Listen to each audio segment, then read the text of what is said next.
Hello, friends. Hello, Can you hear me? hello. Hey. We can, David. Awesome. Couldn't for a second. There was a bunch of...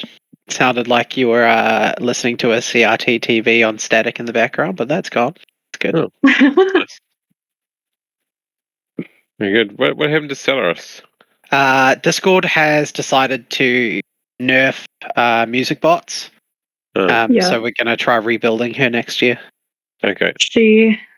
My beautiful bot has been blacklisted into the void. So.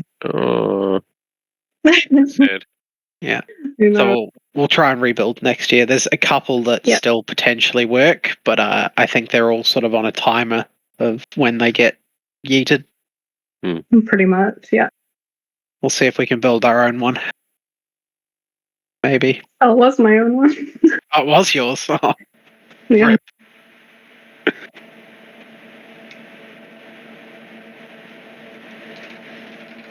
Damn you, Discord.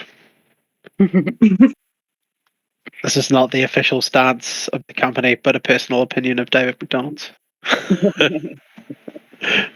Thanks for the disclaimer. Opinions are his own and do not represent ASM at this time.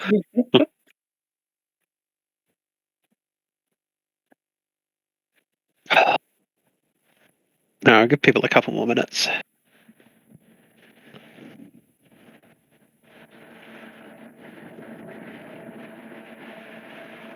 How about that game today? Did anyone get up at 4 a.m. New Zealand time? I have to say that was probably the best finals match I have seen my whole life. It was Did you go to very the good. pub? Did you go to the pub to watch it, Lenny? No, I just watched it on BBC. That would have been hype, dude. Pub's not open at that time in New Zealand. She's Well, not in New Zealand. Oh, you're in New London. Zealand. Oh, you are. Oh, cool. And there were some pubs even in New Zealand that did open just for this. I heard Worth it. in the middle of the morning. Yeah, I know there were a few places open. They just weren't allowed to sell alcohol because you can't, like, legally. But there were a few places that were going. It was a roller coaster of emotions with Argentina. Holy. Oh goodness, it was. And so much action, but all in like the very last portion of the game. Yeah. Alrighty. Let's get it going. We got 84 people here. That'll do. We got some good numbers. Hello everybody. Welcome to the final ASM AMA of 2022. For this AMA, we're gonna sort of go through a little wrap up of what's happened, what we've done. We've got a couple of people here to go through their sort of areas of expertise as well. And then we'll go into the classic format of ask us questions, and I'll try and hope David doesn't answer them too well, as is the general procedure. But we'll go through the line and go through intros for any of you who are newer or maybe don't recognize the names because you haven't been around that long. And we'll just go straight from left to right. So me, I'm Dan. I'm the host. That's enough. Nova, welcome. Hello, I'm Nova. I haven't been here in a while. It's good to be back. I am product owner / product manager, and I take care of all things Cortex and genome mining and Lunar Earth machine, etc. So that's what I'm here to discuss later. Sharon. I am Erin. For any of you who don't know me, or DGen Trader Girl. I am the head of strategy for Altered State Machine and have been working for the last several months primarily on FIFA, which has been wonderful. Who's this David guy? No, I'm just some guy who decided to hijack this AMA and jump on. But for those who don't know that I'm joking, I am David McDonald, founder and CEO of Altered State Machine. Awesome. Thank you very much, team. I was worried he was going to hijack and start talking about Bill Clinton. And that's a very niche joke that a lot of people here might not understand, but Lenny definitely did. So that's good. I got one. We are Game Awards enjoyers here. Yeah. If you watch the Game Awards, you will understand that joke. And it was probably the best thing to happen at a live event ever. But that's neither here nor there. I think the first thing we should go over, because it's very fresh on everyone's minds, is the FIFA AI League predictions. As all of you know, the grand final has ended, and FIFA has officially wrapped up. I think, Aaron, you're probably the best person to kind of go through it and the roller coaster of emotions that it has been over the last, oh God, it feels like forever, but I feel like it hasn't been that long. But just sort of take us through, how it was getting it out the door, how it's been, and how the reactions have been against it. Yeah, it's been a heck of a journey. It's been great. The team worked really, really hard. The team that worked on the prediction experience worked hard, and it's been wonderful to see the reaction, the engagement. We've had a bit of a duel going towards the bitter end. That was fun to see. Our very own Max Poker came very, very, very close to placing in the top 3. Thought that he was going to. It's been We should have a Max Poker up on here. Yes. Yeah, if you're in the audience, put your hands up. I don't actually know if the final results are even out yet, because the guys are checking over it, I think 1,000 times to make sure all the data's there properly. So there might be still a chance. I think so. Okay. Still a chance. But it's been great. It's been wonderful to get to engage with the entire community and to kind of build excitement, grow the community in many ways. Obviously, the number of participants that we had in the FIFA fan experience was significantly larger than our ASM community or even our Futureverse ecosystem community, and that was really exciting to see that engagement. And see what people were enjoying and what people were sharing and engaging within. It's been wonderful. So effectively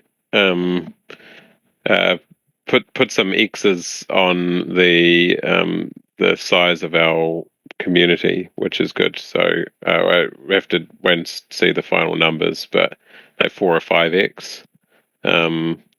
Which would make us in Web3 terms definitely the largest community engaging with our technology. But in mass market, we've still got a long way to go, and this is just kind of a hint of the beginning of things. So it's really, really good to see the participation from the community, but also the opportunity to grow our community and have people interact with our technology was amazing.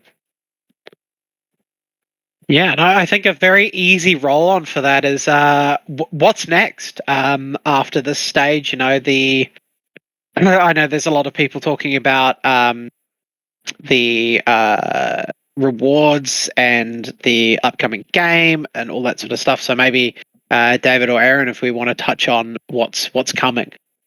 Yeah, so we have the FIFA AI League game, and at the moment we're in the middle of working our way around the App Store restrictions. So a lot of things that were set in concrete 2 months ago, like the pricing models and that sort of that sort of thing are back under consideration to work alongside the App Store policies to make sure that we can provide the Web3 benefits and value, as well as the accessibility for the application through the native app stores on mobile devices.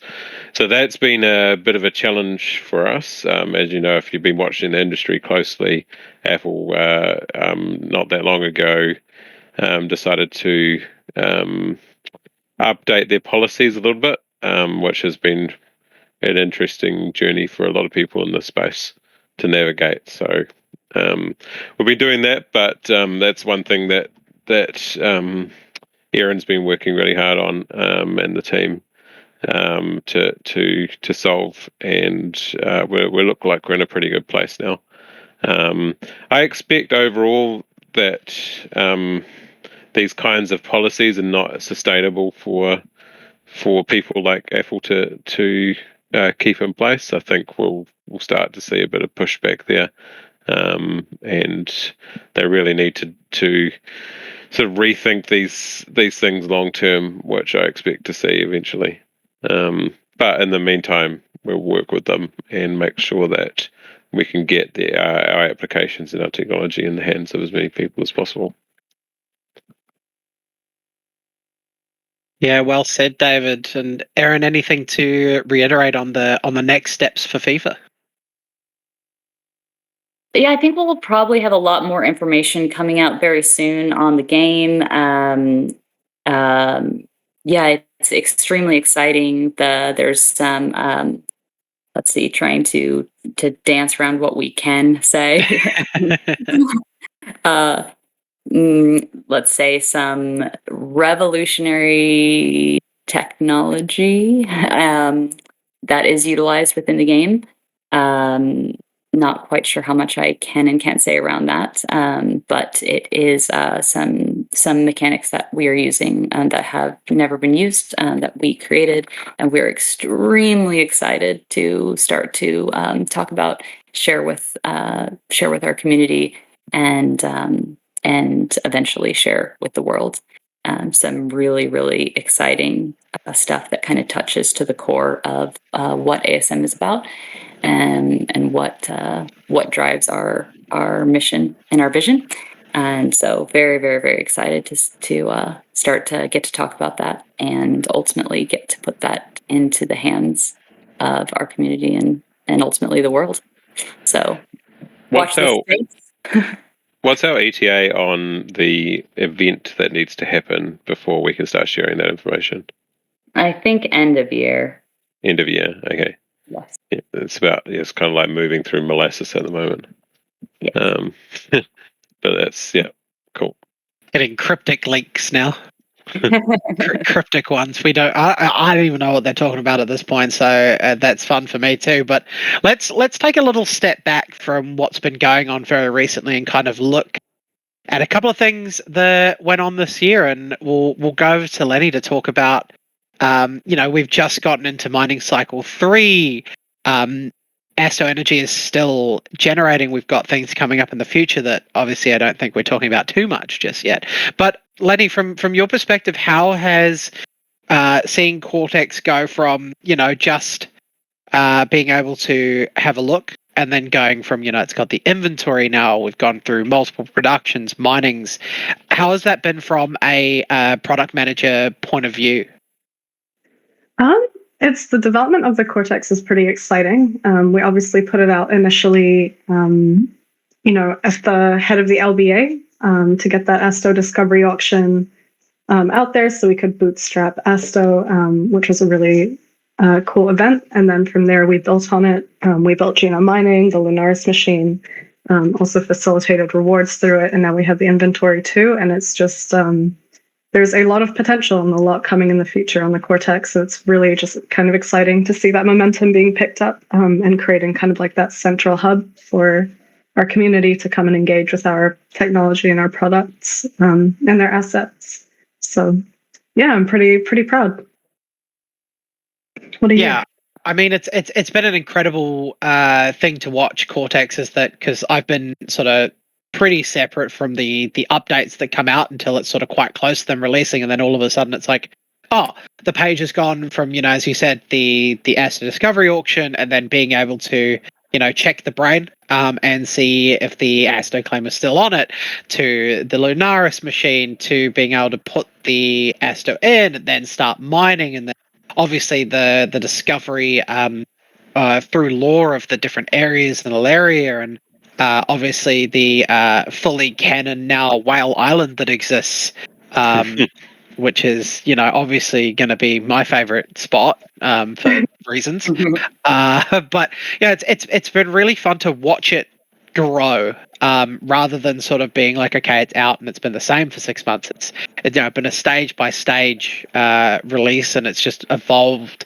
I don't know if this is me alpha hunting now, which feels weird, but is there anything you can share that's coming up for Cortex, Lenny, or is that all pretty hushed? So I will say this, and I'm sure David can agree, like the vision of the Cortex hasn't been realized. We want to bring a lot more visibility, a lot more accessibility, kind of better experiences, better onboarding to the Cortex. We want it to be the place that you can go to and you can see everything you want to know about your brains, about Asto, about Asto energy. Like we want it to kind of be all encompassing in that way, and also hold some cool, engaging experiences. Like we want it to be an exciting place. So there's quite a lot coming. I can't really share. I do have a couple of things I can potentially share, but definitely watch it. Watch the inventory. Yeah, I've already talked about things like the Void Protocol a little bit on some AMAs, and that's obviously upcoming, which is needed for the release of the FIFA game. So that's your next utility for your Asto energy. Yes. So we can talk about that a little bit. So yeah, we've set that precedent, right, that the ASIM community are driving the economy of Gen 2 brains by participating in the Lunaris machine, staking your assets, participating in that experience in genome mining, and we will absolutely be upholding that. So yeah, again, as David has mentioned in the last AMA, and in chat a little bit, there is activity making its way to Illyria, some dark forces, the unknown. It's on its way. It's coming. So keep an eye out in the new year for more information and details on the Void Protocol. It's really exciting to look back on everything that's been done within the Cortex in the last year, and to just realize that as incredible of a year as it was, that it's really just the beginning, and that so much more is coming.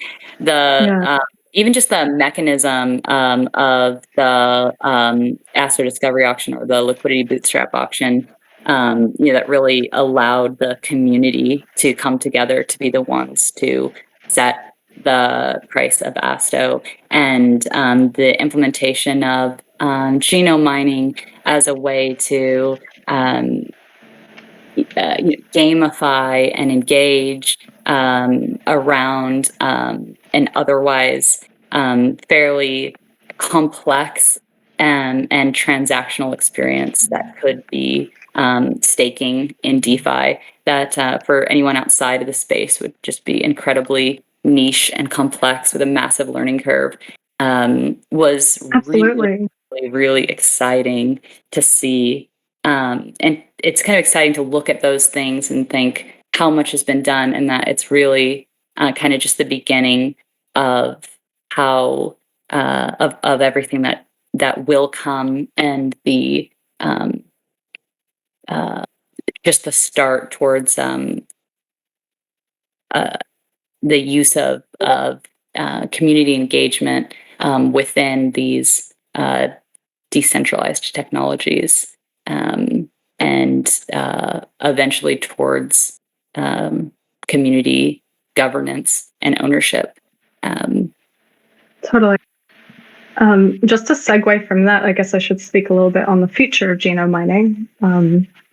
So I just kind of want to lay it out on the table that genome mining will be a continuous utility that we'll keep maintaining and improving. It's definitely not going anywhere. We've built something pretty cool, if I do say so myself, like as, a minting mechanism, as Aaron was saying, also like a DeFi experience that's kind of seamless and gamified. And we're also taking steps vigilantly to ensure increased accessibility. So mining cycle 3 just rolled over. And with that, we extended onto production cycle 4. That was just the first step for us. We have absolutely no intentions of decommissioning Asto energy production whatsoever. Asto Energy will continue to be a lucrative and rewarding proof of participation, especially as new utility is built and released for Asto Energy, which you'll be seeing a little bit of that in the new year. And yeah, again, taking steps to increase accessibility to Asto Energy production. Like, for example, currently you're gated by cycles, by production cycles. With your Asto Energy, you have that like pending balance, etc. So we're going to be continuing to like improve that UX, and yeah, create more opportunities for our valuable holders and community. And just, yeah, thank you to everyone for participating continually. Awesome. All right, and I mean, yeah, we've seen a lot of growth in Cortex and all sorts of other areas, and we've also had quite a few partnerships going on this year. Obviously, being with FIFA as the most recent, but we had places like Fan Controlled Football, ABG, and obviously on the ABG mark, we have the Next Legends. David, is there anything you want to talk about around the Next Legends? What's happening? And when people can sort of start seeing things happening. I know there's a lot of talk around the next upcoming event around the locker rooms. Yeah, so Next Legends has been an awesome journey for us so far. I remember jumping on AMA. Seems like forever ago now, but it was probably just last year, some point mid last year or something, to talk about the partnership that we'd just done with ABG around Muhammad Ali brand, and the journey that we've gone on since then has been pretty cool. We've had the minting event using some first in the world technology, the DOT platform. And since then, the team's been working really hard on the development of the next set of functionality and the game experience itself. We've had some huge leap forwards in that department internally recently around the current development on the game. It's starting to shape up really nicely. And then we have some upcoming functionality around the locker room stuff, which we're pretty excited to show you guys soon. Muhammad Ali project's got a special place in my heart because it was kind of the first big project to reach out to us and start talking to us about partnerships, and it kind of really validated what we were doing, that people seen some value in it, and it'll always be, you know, a pretty special project for me, no matter the size of things that already have come along and will come along in the future. I think Muhammad Ali project's gonna be pretty high up on my list of exciting moments in my life. As you know, we've had a whole bunch of awesome partnerships across Alter State Machine and the ecosystem in general, the Futureverse team, and that's kind of just the beginning. We've got a whole bunch more lined up with a whole bunch more functionality, utility, audiences, and fun for everybody to engage with.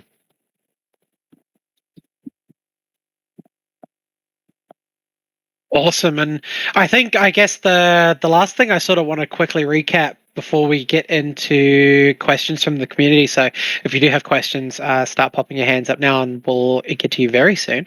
Is the Futureverse announcement. The trailer came out a couple of days ago, which is incredible. It's insane. Obviously I got to see it a little bit before it came out, and it was I was blown away from a very much a gaming background, and being used to seeing trailers of things. It was extremely well made and well done. So shout out to everyone who was involved with that. The art was amazing. It was smooth. It was good, man. That was live in-game environments, by the way. Yeah, which is crazy. It's wild. It's pretty nuts, right? It's on. It was done in Unreal Engine 5, was it? Yeah. Yeah, which is insane. But But I think David is, talk us through. There's probably not a lot you can talk us through on this, but talk us through the process of becoming FutureVerse. Fun question. So this has been 6 years in the making. So if you've followed this ecosystem since sort of the centrality days, back when we originally had this vision, Aaron's original vision around creating a user experience first approach, and bringing together a bunch of ventures all focused on the same mission and vision, to work together to achieve their goals. Like I don't know whether he still says this, but the thing that got me probably 6 years ago is when he said that 1,000 zebras is better than one unicorn. I guess it's because unicorns don't actually exist. But the idea of people with a shared vision and mission coming together, and using network effects to grow, and using things like open source principles to expand on the technology and grow together as an ecosystem. This is kind of the result of those 6 years worth of work, where we've now brought together sort of the cream of the crop out of those companies that we've worked with and funded and supported over the past 6 years, and founded ourselves, and brought them together into this entity, which is FutureVerse, and have now just become the largest Web3 metaverse play in the world, which is a pretty cool position to be in, and a lot of hard work. Awesome. Yeah, thanks for the sort of insight. I know people see they see the outside of it, right? The announcements and stuff like that. But it's been an incredibly long time coming to this sort of space. And it's been a lifetime in blockchain days. Practically. Yeah, I think too. There's this connotation to it that the space is very new. In the last year or two, but it's been around for quite a bit longer than that. Just with slightly different views of it, right? So as you said, 6 years ago, you guys were working towards this vision. Yeah. So it's a crazy amount of work, and it's really cool to start seeing it evolve, and people start seeing sort of more and more of the impact that it has. And I think I just want to open the floor to all of you now for your highlight of this year, or your sort of key milestone that you hit, for the community or for yourself, even in the business. And whoever really wants to take it can kind of go with theirs first. Ooh, this year. This year alone. Just a few things have happened. There's only been a couple of things. But if you had to pick one, I think closing of that seed round at the beginning of the year, leading into South by Southwest. So that whole sort of couple of week period where we were closing the seed round, and sort of doing our first big event internationally at South by Southwest, which is one of the biggest events in the world for tech. And we were definitely, I don't know how many people on this call who were there, but it was great to see the community there and get to meet some of those faces behind the Discord names for the first time.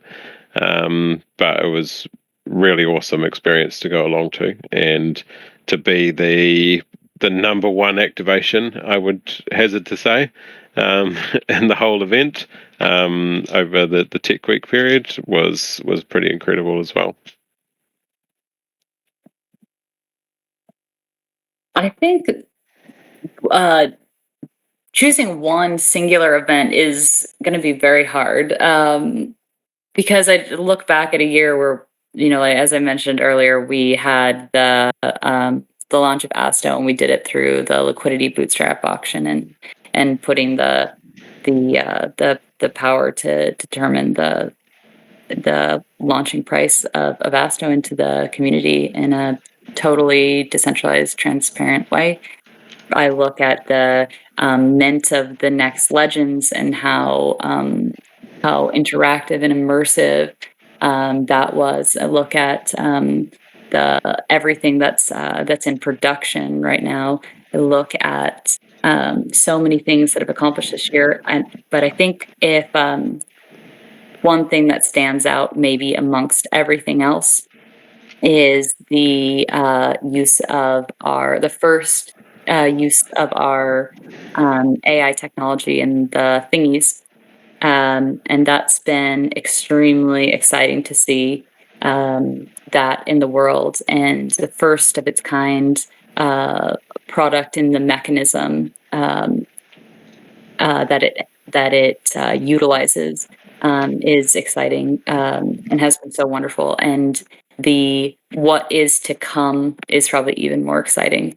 How to start to utilize this technology in a way, again, try not to say too much, but how knowing what's coming, and how we can really start to utilize and build upon what's there, to further our mission and our values of decentralizing and democratizing AI and making it accessible and putting tools into the hands of the community to utilize what we view as the most powerful technology the world's ever created. Is we're going to be seeing a lot more from the thingies, and more products around that that really put more tooling into the hands of the community.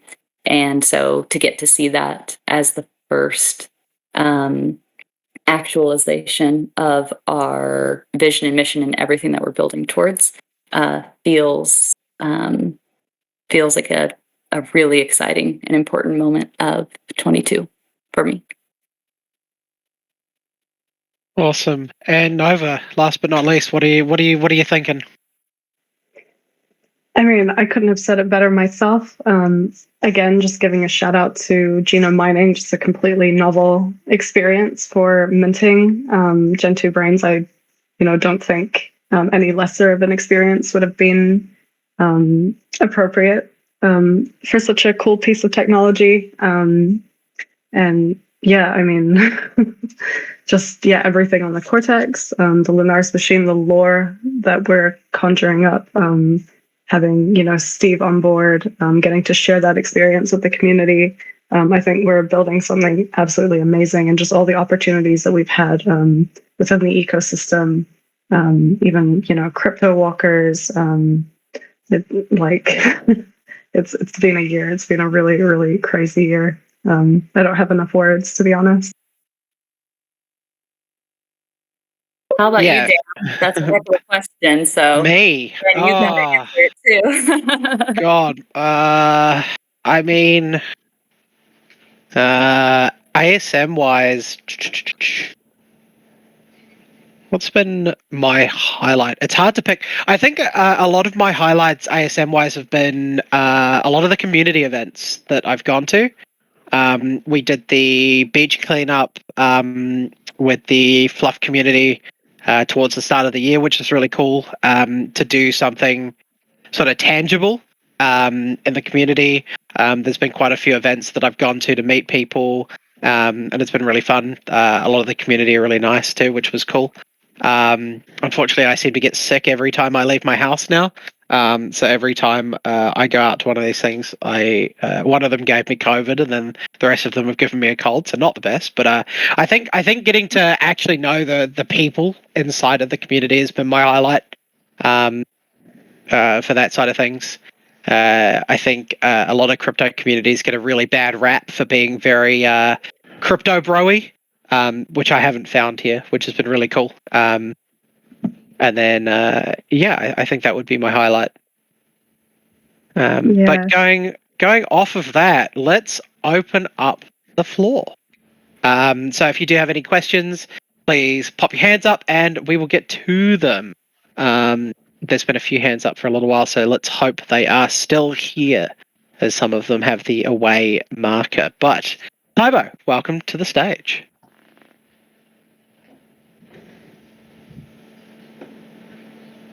Are you there? We cannot hear you yet. They've muted, they've unmuted. Alright, it's not coming through, Tybo. Alright, come back. Come back, Tybo. I will add the next person in the queue. And also Tybo to see if it works again. You guys hear me? Difficulties. There we go. Alright, we'll start with Tybo and then Scotty P will come to you just after. Welcome to the stage, Tybo. Yeah, well, great to be here. Loving the end of year celebrations. Thinking back, it doesn't even feel like a year; feels a lot longer. But yeah, one of the questions that I was curious about is the AI League for FIFA's coming out in January. Is that still correct? That's the current target. Yep. Are we likely to see like sneak peeks in the gameplay for that? And curious to why you guys haven't decided to show it yet. A couple of reasons are contractual reasons that we've got some paperwork to square away before we start sharing screenshots of things. The other reason is that we're trying to work through how we give early access to the existing Altered State Machine community first, while staying within the rules of the App Store, which is really tough to navigate. And I feel bad for Erin because she's taking the brunt of the workload when it comes to figuring these complex things out. But that's what we're trying to do is find out how we can do that without violating those new rules that they've recently posted. And maybe the largest one of all is what we were sort of trying to dance around just a bit earlier, which is that we have some paperwork to get into place, and you guys can probably intuit what we're trying to say. But because there is technology in this game that has never before been done, that is completely revolutionary and custom and bespoke innovation work. We do need to have very careful documentation and paperwork in place before any component of it goes public. So I think that's probably enough for you guys to understand where I'm trying to go with that. But yes, because of those innovations, those things need to be done. And then as soon as that's done, then we'll start getting some of those previews and prototypes out to the community. And I was just talking about that maybe an hour or two ago with our very own Chasing Tails, starting to roll all that content out. Oh, cool. So I understand this is like a simplified version of the AI. Are we still using Asto to train them? Or is this something a bit simpler and more unique to the app? It's something that's a bit simpler without going into that detail that Erin was just talking about that we can't go into. But it is a simpler version that served a couple of purposes as an introduction to the concept of gamified AI. But also, as Erin mentioned, we actually have invented some pretty revolutionary pieces of technology to enable it that in their own right have interesting properties for various games. So it's simplified. It started off as just a simplified version of the original training protocol. It has ended up being that, and potentially another way to gamify AI in a different and unique way. Well, that sounds pretty cool. Can't wait to find out more. And one last question. I know there's probably some new people and people who may have not always been listening. Do you reckon you could just give a quick rundown on the difference between a Gen 1 and a Gen 2 brain, and maybe anything new that hasn't been shared if you can, but otherwise just a general rundown? Because I think it would do a lot of good for people just to fully understand the differences. Yeah, so just a quick rundown. The Genesis brains are the premium assets of the ecosystem. They have access to a bunch of premium features, like which to date, which they've gotten is the Asto airdrops. Is one of those. The other premium features are things like breeding. Or what are we calling it, splicing, the ability to pass down, to create derivatives of your brains, Gen 2 derivatives of your brains, and pass down genetic memory to them to create pre-trained premium assets for the market. That is probably the biggest piece of functionality. The other thing is that they're a way to reward our early supporters with things like early access to use cases, participation in beta, airdrops, and all the good things that we like to do within the Futureverse ecosystem. The Gen 2 brains are deliberately meant to be a low price entry point for the games. We can't just have 100 different game titles for an audience of 3,000 people. We need to expand the ecosystem and expand the user base. But to do that, we need to remove the barrier for entry for people. So they don't have the premium features, but they do perform in the use cases exactly the same as Genesis brains. So you don't have end up with a pay to win situation. So that's the primary differences between the two. Awesome. That's all I've got to say. Sorry, that's all I got to say. But thank you guys so much, and I'll let other people speak. Awesome. Thanks, Tybo. Cool. Thank you very much, Tybo. Scotty P, welcome to the stage. Hello, can you hear me? We can. Right, I've got a bit of a double barrel question as well. I've read in the white paper about the AI agents, creating agents with forms, and some agents, the forms optional, from NPCs to smart assistants and trading bots to iZombie armies. My question is, if I was to create or want to create, say, an iZombie army, say 20 zombies, would I need 20 zombie forms and 20 zombie brains to create said army? Is that how it would work? And the second question on the other end of that is, can you just talk a little bit about the different kinds of agents that we'll be able to make early in Futureverse, and which you're most excited about, really? So it depends on the use case and the execution environment for that. So if you're playing a game where the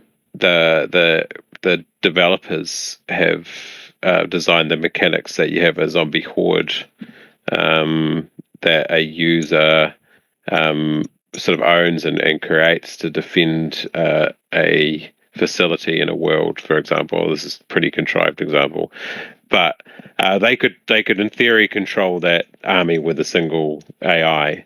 And it doesn't need to be too complex. But if you're creating a more sort of one-on-one hide and seek kind of game where you've got some pretty complex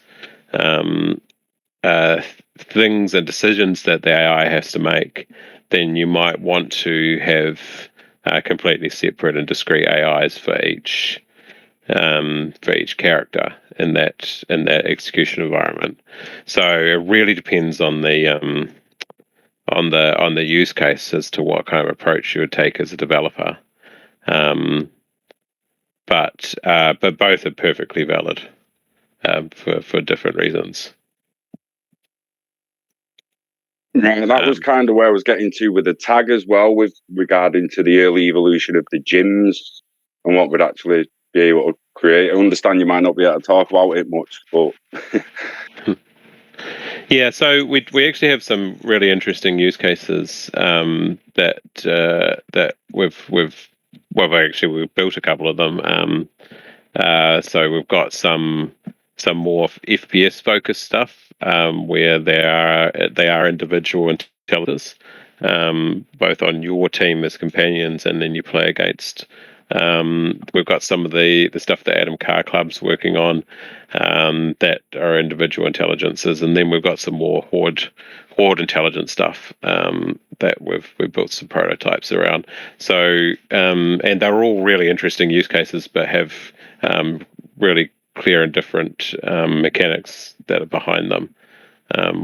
So, and then if you look at things like AFA, that's individual AIs per player on the field.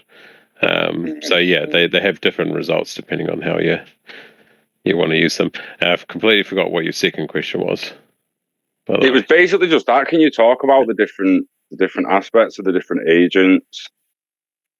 Yeah, But so it's all fascinating and super exciting. We've had a particular focus on video games, and we seem to have gone down the sports route quite early on in Altered State Machines development. With I think that was because of the first partnership. Well, sorry, it was because the first use case that we proposed was the AFA, the Football League stuff.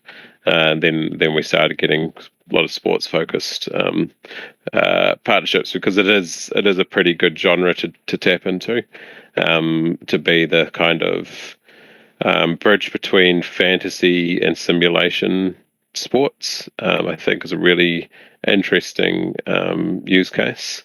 But beyond that, the ones that we're working on or have partners working on are things that are like in the racing car simulation space. The FPS space is both combatants, so enemies, and companions. Some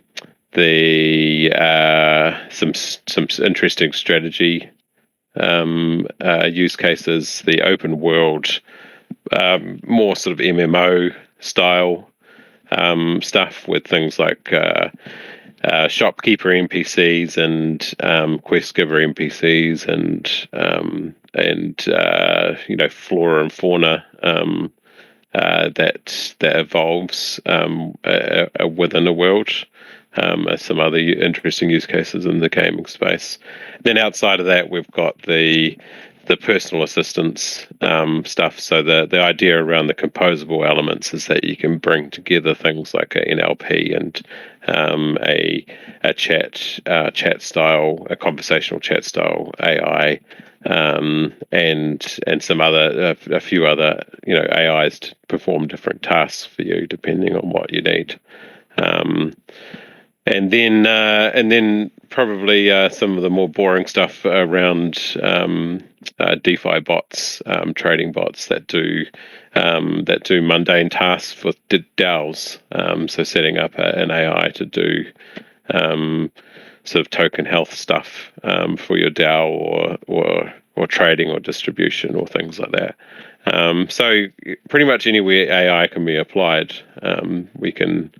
we can think of use cases. The common denominator between the use cases is not necessarily the AI, but the ability to own and control its destiny, and to benefit from the training and value that you put into it. Yeah, I was just thinking then the possibilities of the trading bot with the memory tree after 5 years of it learning is quite interesting. Well, exactly, Quite interesting. And being able to, if you did that with, say, a Genesis brain, being able to then create, copies of that essentially. That you could have a trader brain shop online. Precisely. Yeah. Yeah. I'll squeeze one last question in and then open the floor for someone else. Is there any plans to make Illyria an explorable world in the Futureverse? So I don't want to say anything without committing to anything, but that's certainly something I would like to see. It's a possibility. I'll leave it at that. Yeah. We're going to begin exploring it in the imaginatory space, I guess, with our lore master has begun building a D&D style world around it, which I'm pretty excited to jump in and explore. That we'll begin sharing with you guys. So that's kind of the first jump into exploring that world outside of the Cortex and the Illyria map discovery process. But certainly with the vision and direction of Futureverse and the team capabilities and the technology that we're made, building out that world is definitely not off the cards, and is certainly something that we've had a lot of discussion around. Superb. Thank you. Awesome. Thanks for the questions. You're welcome, Tar. Thanks very much, Scotty P. And I love it, David, with the hard maybe. I'm very proud of you. It was great. All right, I will invite our next speaker onto the stage. I'll invite the next two and see who comes first. A couple of people have been waiting a little bit. No credits. We'll take your question first, and then Savon will come to you second. Welcome to the stage. Hey team, thanks for holding the space, and Merry Christmas to everyone if I forget at the end. I had a question about AI art, and it comes from an event that happened over the weekend.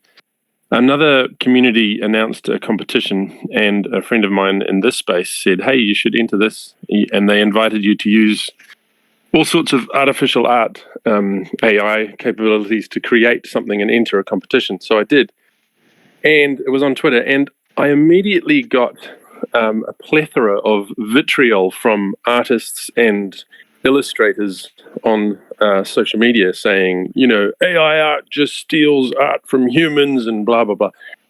And I just sort of wanted to put it out to the team that obviously we're sort of breaking new ground along with all the other platforms that are experimenting with AI art. But how, is there something we can do as a community to kind of explain how AI art works and approach these people who are so vehemently violent against, computers creating art? Because obviously it's putting pressure on them and their futures as illustrators, I guess. But has the team done anything in that way, or have you got any experiences of other people sort of attacking you guys for doing AI art or anything like that? So this is really super interesting topic, and I could probably talk on this for hours. This could be a whole panel discussion, or keynote speech. This is really fascinating space, and I might start off with saying that the thing is art. Not a single piece of art has been stolen to create that. That was all either open source or open license piece of art that people have submitted specifically to for the purpose of training AI, and enabled specifically for the purpose of training AI. The other thing is we've got about 6 people with PhDs, five or six people with PhDs specifically working on this challenge around providing tools to artists, so that they're rewarded for their contribution and for the use of their art styles, which you'll start to see. I have a demo of that application that me and Aaron have been playing with, and you guys would have seen some stuff on Twitter with me and Aaron playing around with it, where the artists can receive royalties from AI art created under their style. This will be a world first approach, and hopefully we want to set the gold standard in the industry for how to recognize human artists and provide tools that they both they and the general public can use to complement their abilities, not to rip them off. So we're hoping to be one of the first in the world to tackle this problem in a meaningful way, and provide tools for artists with them in mind. Awesome.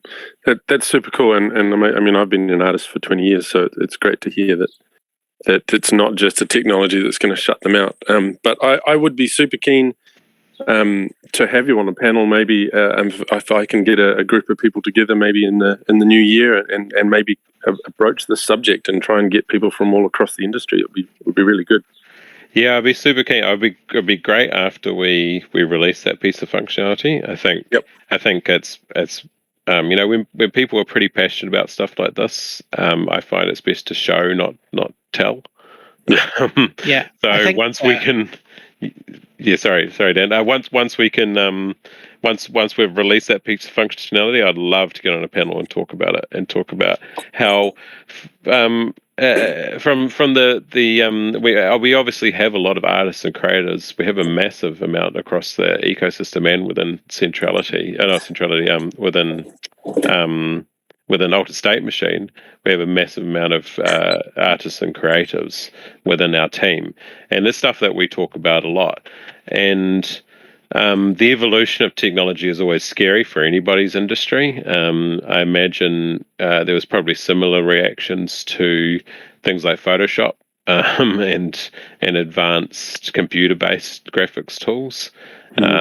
Taking away from the pen and paper purists, the canvas purists. There was certainly in the photography space around digital for a long time, and now it's become the adopted standard.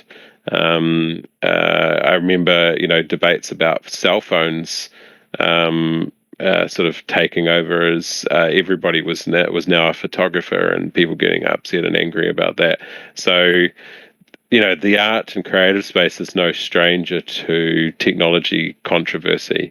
It's just how you navigate that, and whether you see these as tools to expand creation rather than replace human creation, I think is a perspective you've got to take on. Yeah, cool. Awesome. Thank you so much. And great to see you at Prawns Day last week. It was cool.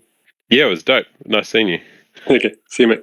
See you, That was a good get together. I'll give you that one. If I can just add a line to that, I feel that, so obviously, like tech and art tech is art in its own right, but there's some things about like human artists that is not replaceable by technology. For example, like the human condition, emotion, that whole subjectivity that comes with art and artists and their creations. That's something that I don't think anything can take away from an artist. It's an interesting subject, like for you, Dan, as well. It is. Considering the Project Tempest and what you guys are trying to achieve, and using that technology alongside human artists to create original works that can expand on stories and tell stories in much greater detail than that was possible before. Correct. I think the biggest thing with things like AI art is there's a couple of ways around it. There's ethical sourcing and there's unethical sourcing of data, right? And you have to make sure you're doing it an ethical way. And once you are, AI art becomes a tool for your artists to use. As something that we've been playing with at Project Tempest is that you can use the technology to create samples of ideas that you have without having to spend thousands of hours on it. So it's not like we're replacing any artists with this technology, but rather having our artists use it as a tool to help them create more original artwork. There's a very fine line between using it as a tool or a replacement. And I think the biggest problem is, some of these texts that exist out there don't source the art in an ethical way. So there's definitely a fine line that we're at Project Tempest anyway. We're investigating to see, we at Tempest we're an art house essentially. Our whole ethos is to give artists and writers and creatives work that pays well and that they find sustainable and that they enjoy. So if we start stealing art from thousands of places, that completely goes against it. So I'm always interested in these topics and these talks, and there's a lot of stuff that goes on internally at Tempest as well to investigate how you can use it without it being a problem. So I really like it when it comes up, and I like the idea that Thingies is doing it ethically, which is great. And obviously we hired a Thingy. Shout out to Square Pusher, who is an official Tempest employee now, which is weird. It's crazy, but an NFT works for us, which is a wild concept to think about. What a year! Building, I think building off of what you're saying there, that one of the things I'm most excited for in 23, which maybe is not the point of an end of year retrospective AMA for 22, is we have a lot of tooling and resourcing that will go out to our various communities in the same veins as what we're talking about with Thingies, to start to provide the capacity, not just in artists, but in multiple different industries and multiple different use cases, to start decentralizing and opening up the access to some of this technology and tooling in a way that people can use to impact their life and harness AI towards their goals. So extremely excited. I think we'll see a lot more of that in 23. Not sure how much I can say on that. we gotta be careful out here, and we gotta be careful. All right, Saivon, welcome to the stage. You will be our last question for the year, potentially, on an AMA. Welcome. Oh, no pressure, no pressure. No pressure, mate. No pressure. Having the space. Appreciate y'all making the time. Big fan of what y'all have going on. So 3 questions, and actually you touched a little bit just a second ago on one of them. But question 1 relates to the hive mind. So I have my own personal theory that the way that Thingies are generating the art, potentially what the Buzzies will do, that they are connected to the hive mind because they're already creating generative pieces. But anyone who owns a Thingy, you don't have to have a brain separately already in there. Regardless of if that's accurate, on point or not, I was just curious if y'all could speak a little bit more to the hive mind aspect of ASM. Yeah, great question. The thing your intuition is correct on that. The Thingies are the first example of a hive mind use case, where they are not just individual AIs, but a collective together. And you can see some of that hive mind activity in the art that people choose to mint or discard is what is going towards developing that hive mind. So Thingies are the first example of ASM hive mind use case, and that technology can be used for a number of things beyond just art. But we'll start to see that expanded into other places within Futureverse and outside of Futureverse as the specification develops.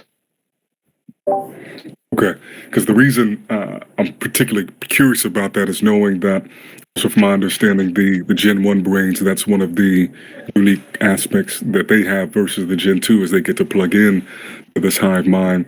And when I think of platforms like ChatGPT or DALL-E, from organizations that currently open source those results, and what happens when ultimately maybe they close that source and take it to a different phase of the product roadmap, and just thinking about from a consumer standpoint what sort of access people will have to high quality, high caliber models and algorithms, and curious about, obviously down the road, how Gen 1 plays into that and the holders of that, kind of what role that brings and how that might tie into governance.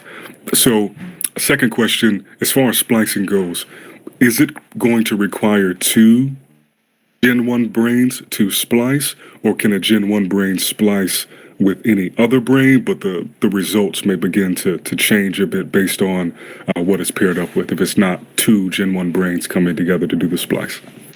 So the current design, and this is subject to change before it goes live.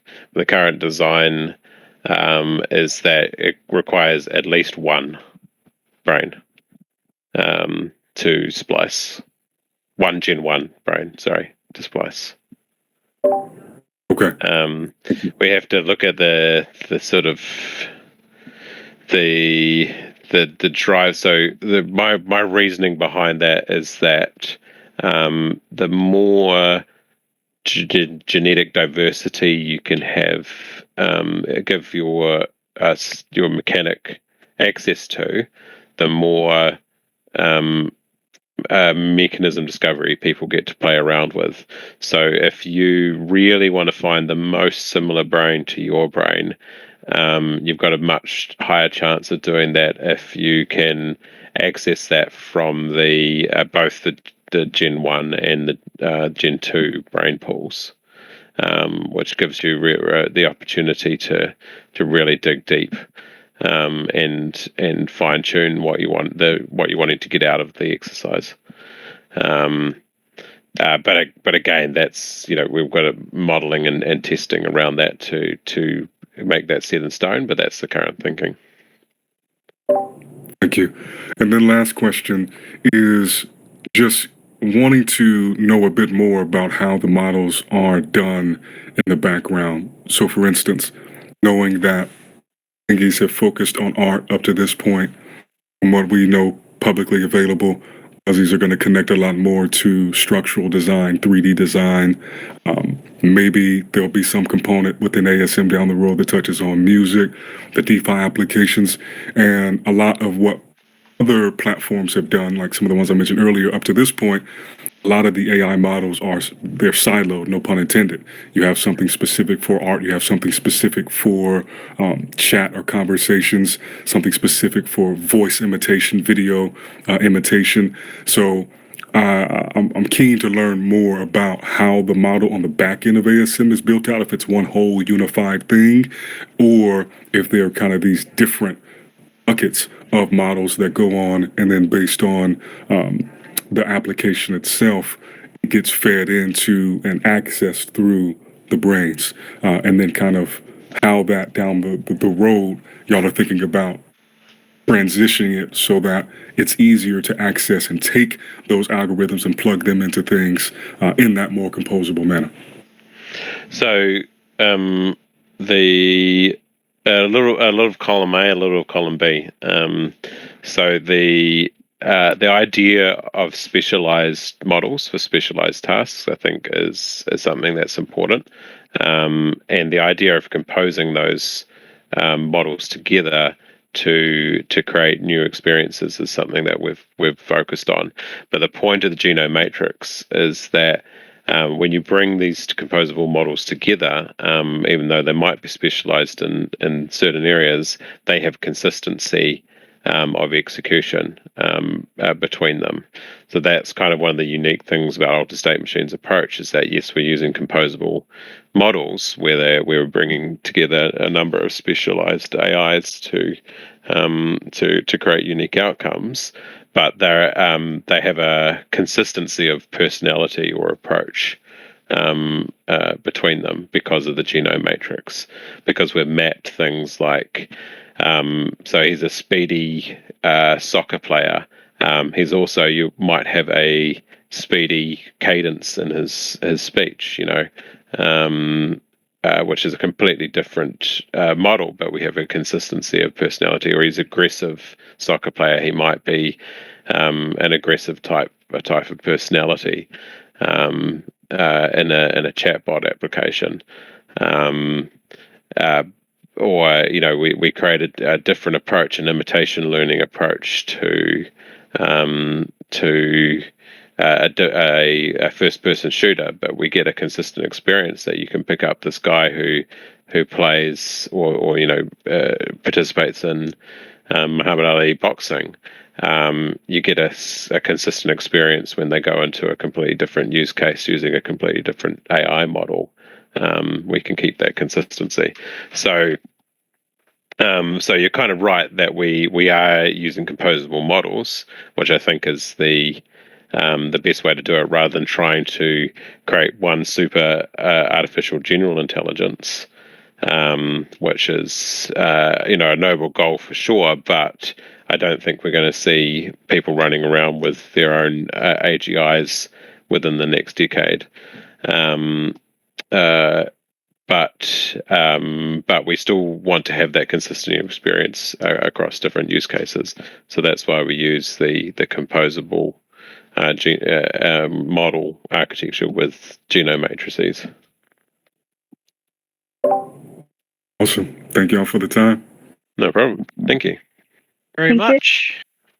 And I think that signs it as the last question, the last AMA of 2022. I think we'll just go down the line quickly and get the sign-off notes from everybody. Let's start from left to right. Nova. The sign-off notes, other than just thank you guys for being the greatest community. It drives my passion every day to get to work with and around so many people that truly inspire me. So yeah, I can't wait for 2023. We're going to build some really cool shit together. Awesome. Yeah. Thank you.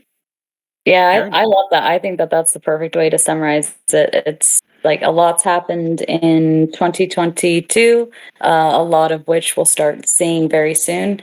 But I think in 2023, it will be the year of sharing it out and, as Nova said, building together. And it won't be just us in the ASM or the Futureverse ecosystem or our partners building these things as we release more and more and more tooling and SDKs and more of the protocol, that it will be kind of all of us building towards this goal that we all share together. And that is extremely, extremely, extremely exciting to me. Thank you, Aaron and David. Yeah, super looking forward to experiencing 2023 with everyone. Just knowing what we've got up our sleeves is pretty exciting, but also I'm really interested to see what happens across the industry, and hopefully we get we deserve it. We deserve a good 2023. I think for the past few years, the world's been through a little bit of a shit, so let's have a good one for once. Yeah, indeed. All right. Thank you very much, everybody, for tuning in. Thank you to everybody who's spoken today. Lenny, Aaron, and David. Thank you to everyone who's been on our AMAs this year. It's been a really great time hosting these events, and thank you all for tuning in. And that will be the end of the 2022 AMAs. Thank you, everybody, and have a wonderful day, night, evening, morning, wherever you are in the world. Thanks, Dan. Everyone. Thanks, everyone.